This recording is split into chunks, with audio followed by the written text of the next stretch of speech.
Absolutely, do not let my son find this. The letter from my mill began with such an opening. It arrived a week after she had passed away. Throughout my marriage, she had constantly tormented me. I despised her. What could she possibly want with me now? But as I read on, I discovered her unexpected true feelings. And opening the safe at the location marked with the enclosed key, I was utterly astonished. My name is Julie Smith. I'm 35 and work as an office employee. As years passed, my friends and colleagues married one after another.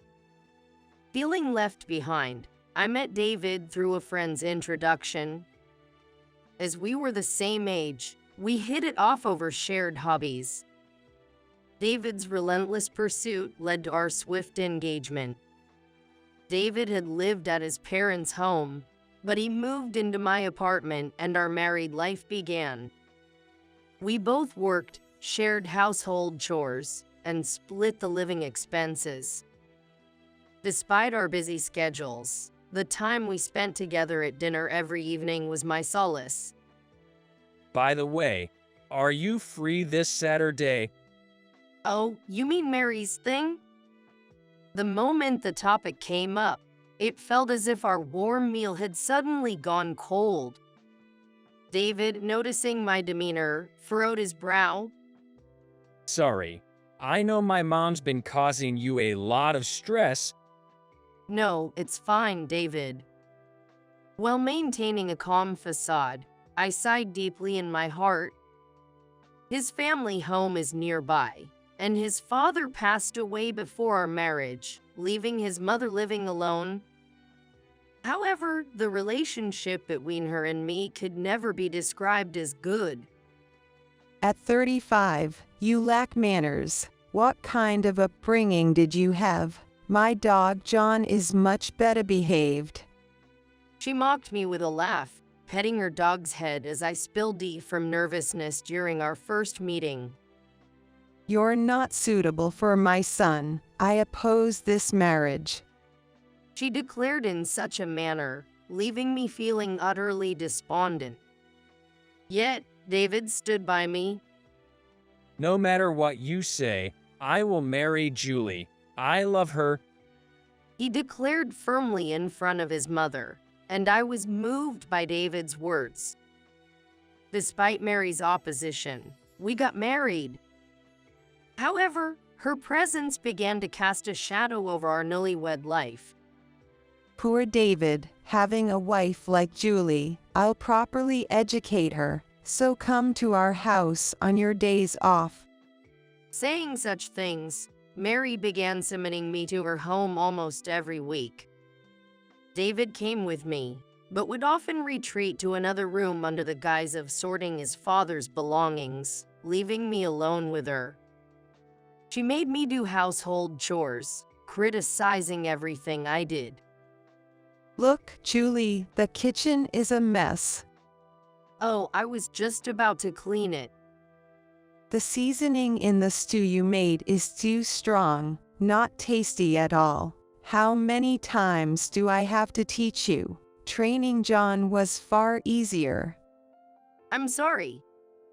Really, you're a lost cause no matter what task you're given.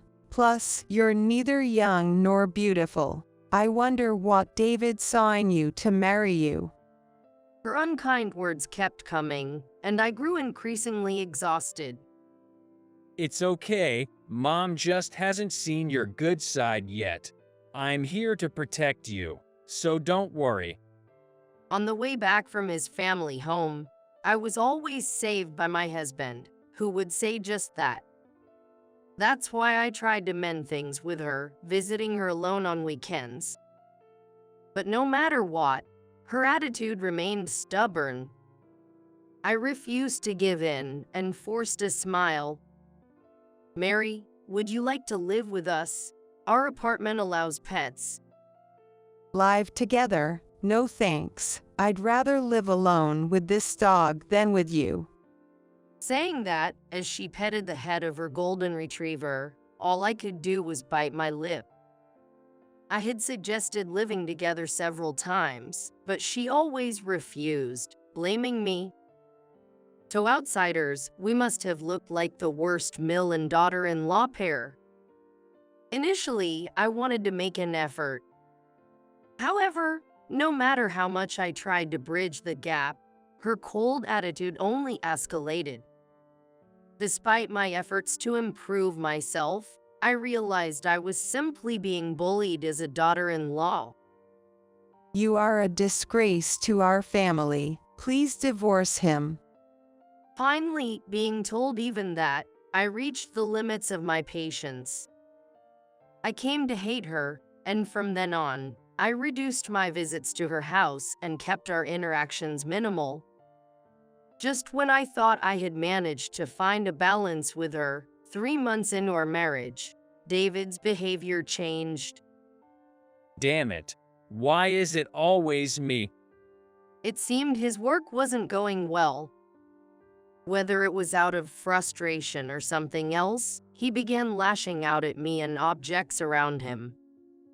One day, after a call with his boss, he suddenly smashed a matching mug we bought while dating. Picking up the shattered pieces, I sighed deeply.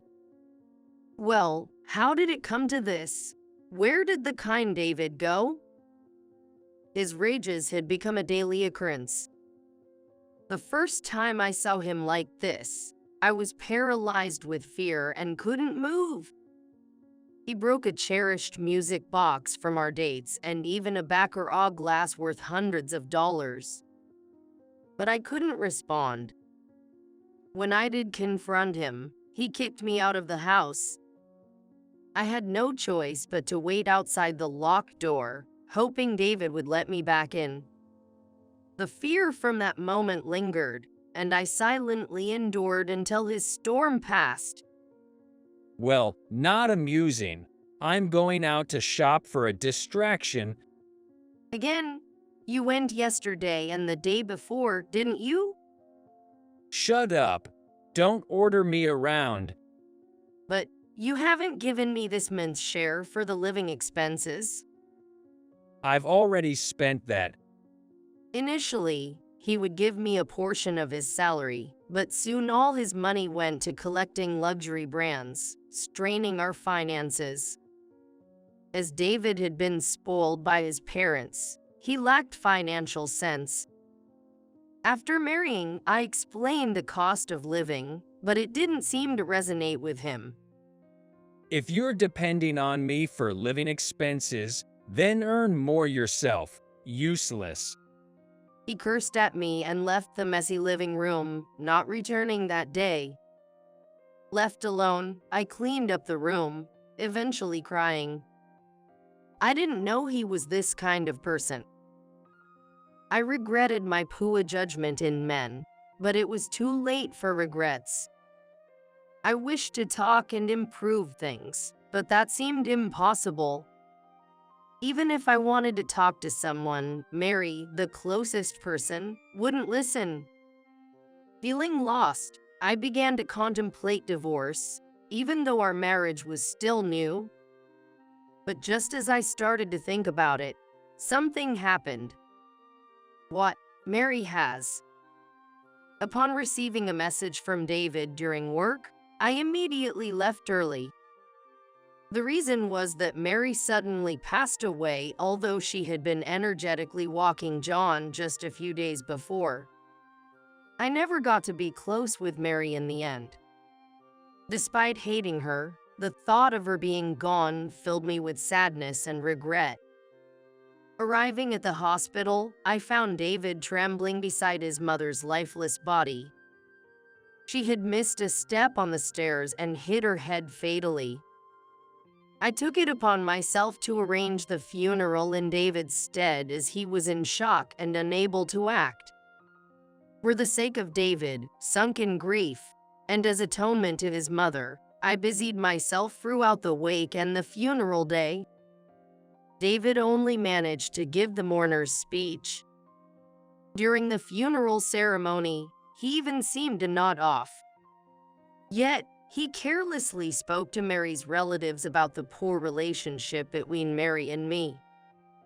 Because of this, I was met with cold stares, making the time feel like sitting on pins and needles, and I couldn't properly say goodbye to Mary. The day after the funeral, I want a divorce. what? Before I could accept Mary's death, he suddenly presented me with divorce papers. I married you for your money from the start. But now that I'm getting my mom's inheritance, I don't need you anymore. Told in such a matter-of-fact manner, I couldn't hide my shock and surprise at this revelation I had not known. Didn't you care about me at all? You said you loved me, didn't you? What? That was obviously a lie.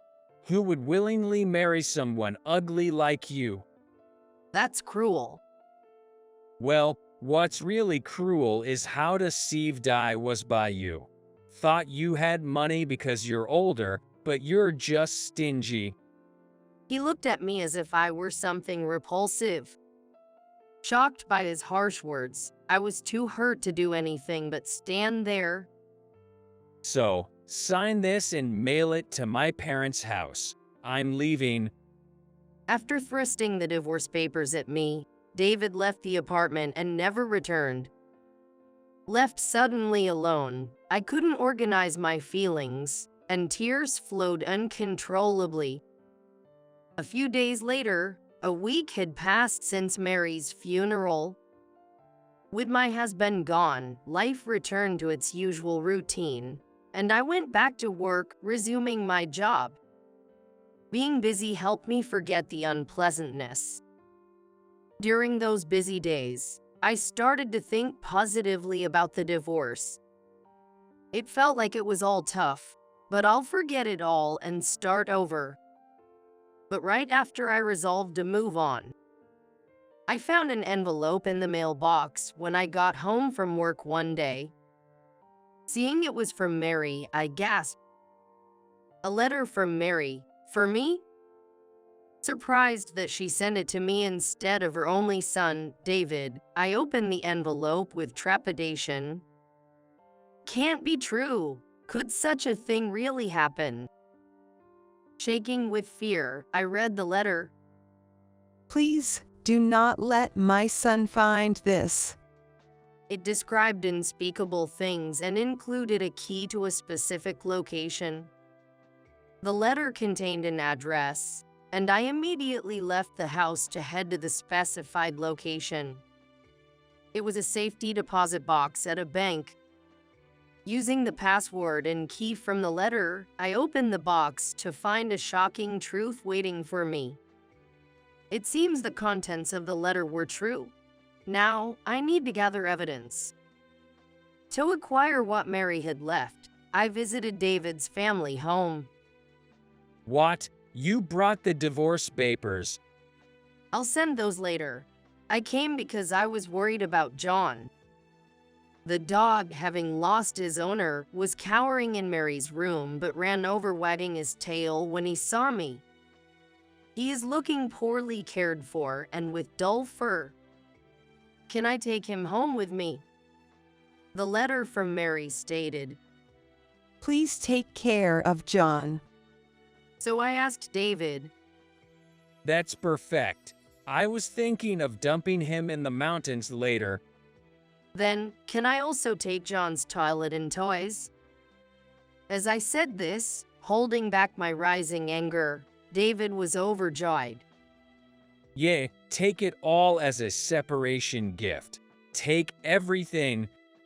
While pretending to gather John's belongings, I seized the opportunity to retrieve the evidence Mary had hidden and left his family home.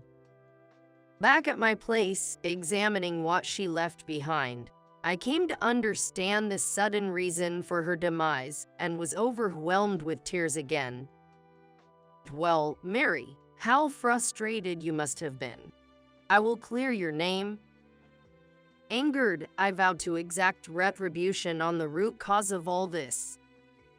2 days later, ready with my plan, I called David to my apartment.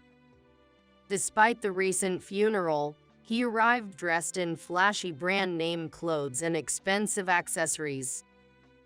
How did you afford those? Well, it's from my mom's savings. His words ignited my fury. You know I fronted the money for your mom's funeral expenses, right? Of course, the wife should pay that. With a smug smile, it was clear he had no intention of paying even a single cent. Clenching my fist, I decided to confront him with the truth. I received a letter from Mary. It included a key to a bank safety deposit box. Guess what was inside? His previously brazen attitude vanished, replaced by a strained expression. No way. It seems you've realized. There, I took out my smartphone and showed him the photos I had taken of the contents of the safety deposit box. So it was there all along. I've been looking for it. The box contained documents related to the family estate, including property deeds and stocks. Hey, that's mine. Where is it now? Give it back to me. He advanced towards me aggressively with bloodshot eyes. Unfortunately, I can't do that.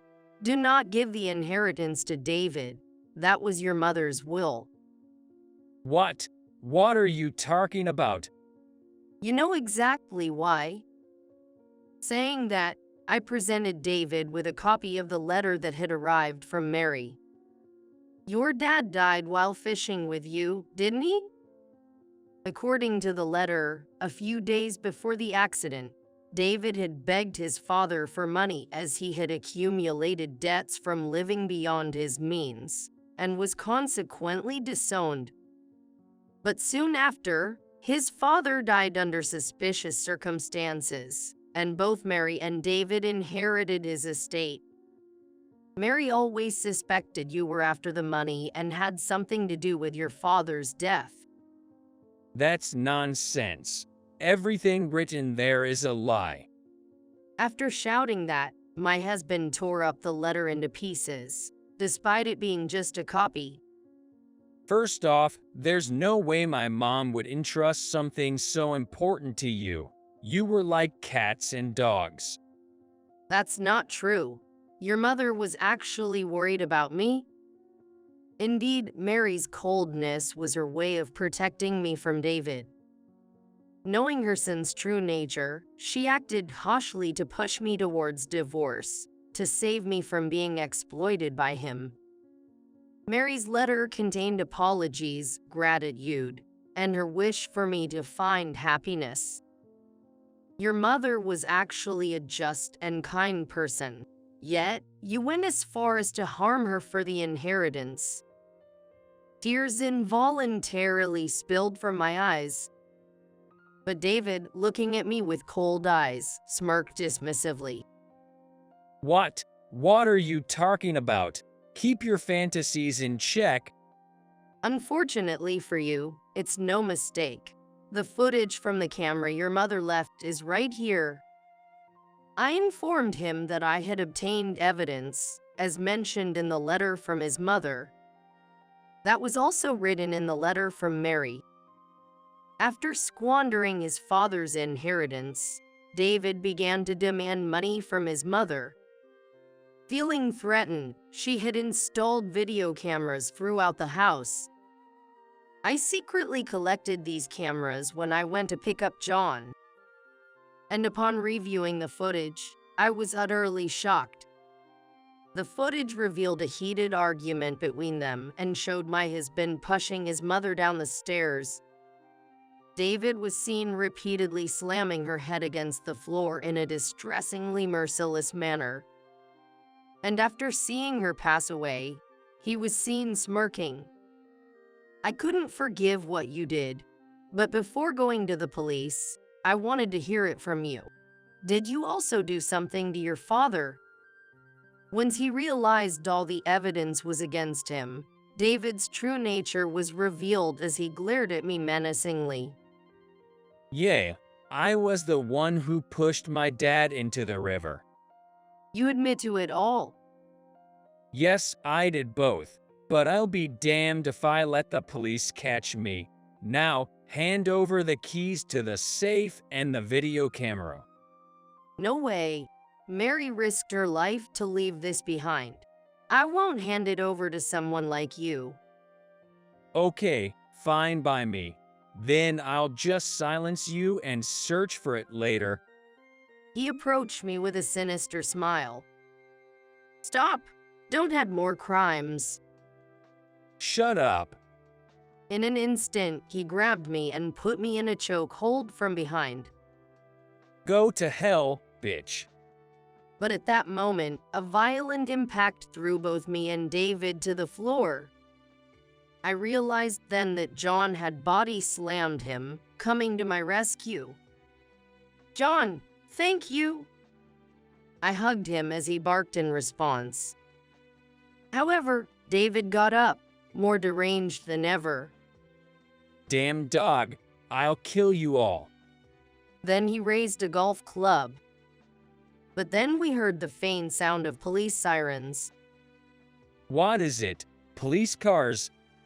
Everything you just confessed was heard by the police. Saying that, I held my smartphone up in front of David. I had secretly dialed 911 and kept the line open with the police listening in. Then, my husband's earlier bravado was nowhere to be seen. Suddenly, he threw away the golf club and prostrated himself on the spot, his face pale with fear.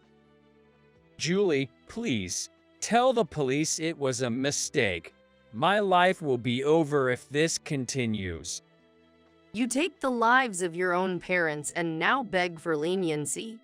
Also, I secretly installed hidden cameras in this room, too.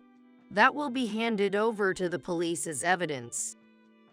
No, I finally got my hands on the money. I won't get caught. David broke down in childish sobs, but I had no sympathy for him. I handed over all the evidence and his custody to the arriving police, watching them take him away with John by my side. Afterward, David was convicted for his crimes. He will likely spend the rest of his life behind bars. Our divorce was finalized, and I claimed $30,000 in damages and the funeral expenses I had fronted, received through a lawyer. His mother's estate was left to her relatives as per her will found in the safety deposit box. Surprisingly, she had also left a will instructing that money be given to me and John, and I received a significant sum from her relatives along with their apologies.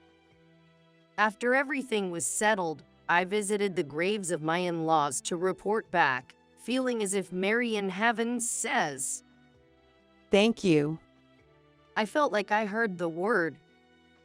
And I will continue to live harmoniously with my beloved family, along with John.